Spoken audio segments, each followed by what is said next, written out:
Bisnes tak meletup sangat, lepas tu cakap mungkin belum ada rezeki. Betul ke? Okey, macam ni. Ramai orang salah faham pasal takdir ni, qada dan qadar. Dia ingat bila tak jadi, maksudnya Allah tak bagi lagi. Padahal dia sendiri tak buat betul-betul. Dalam bisnes, usaha tu wajib cek tengok marketing buat ke tak, follow up buat ke tak, improve diri buat ke tak.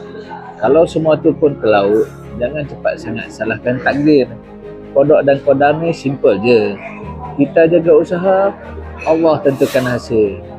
Bila kau dah buat yang terbaik tapi masih tak jadi, itu baru namanya ujian, bukan kegagalan. Masalahnya sekarang, ramai orang guna takdir untuk sedapkan hati, bukan untuk kuatkan diri.